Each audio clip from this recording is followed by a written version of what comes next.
Hi, my name is Martin. As I always say, Austrian and a psychologist. I'm a human factors guy. I put people first. 17 years with the Lufthansa Group, responsible for the training of pilots. And now I'm the head of people and learning development at the Swiss air navigation system, Skyguide. I think the company culture plays a vital role here. Again, there's always a different focus for a company. And in my last role, working for an airline, it was always the safety culture. You know, in my new role, it's definitely also a safety culture because we are working in aviation, but it's also a security culture. I mean, security plays such a vital role nowadays for companies and the protection, obviously. But then there's a transformation culture and then there's a learning culture. And are we there yet? I'm not sure. But we are in a good way. And why is that? Because we have realized, and the company has realized, that we have to go a much more individual approach, meaning like, let's have a look what the people have and what they need, and not one size fits all. Like in the past, a lot of companies have done that. You know, they say like, okay, you're new in the company, even though you have 20 years of experience, you have to do this training, this training, this training. Also because it was for them a way of introducing them to the culture.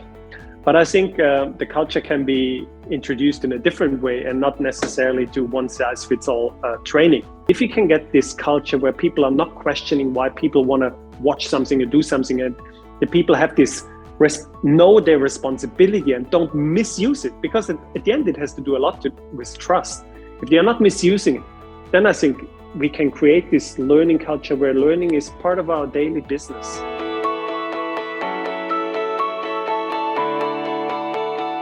I think there are a few barriers out there, not the same for every company.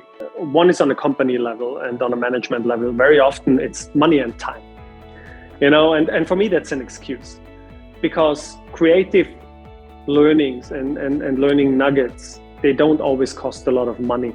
Yes, they cost time, but the time you invest into something bigger, you know, and the people will grow and have different competences then. If you're able to create this once again, this psychological safety, this trust, this everybody wants to learn, then they accept to learn from each other, and not that you need external experts or top speakers to come in and tell you, hey, by the way, do it this way.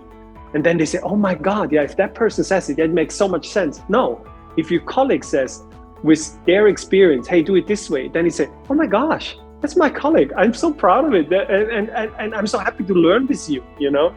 Have the courage when somebody comes into a company with 20 years of experience, say, listen, we cannot teach you anything. You have it all. But what we want from you is be the coach for others. Please share your knowledge. Hey, you will see the smile of this person because they say, thank you, not more trainings. I had so many, and wow, I'm already new in this company and I'm allowed to coach others. How cool is that? And the last barrier I see is really the people are not open for feedback. So that is why so many companies are asking, how was the trainer? How was the environment? How was the food? I mean, yeah, it's very easy to rate, but what does it mean? We have to go really into checking and assessing what is really the outcome of this training. Did people really learn something?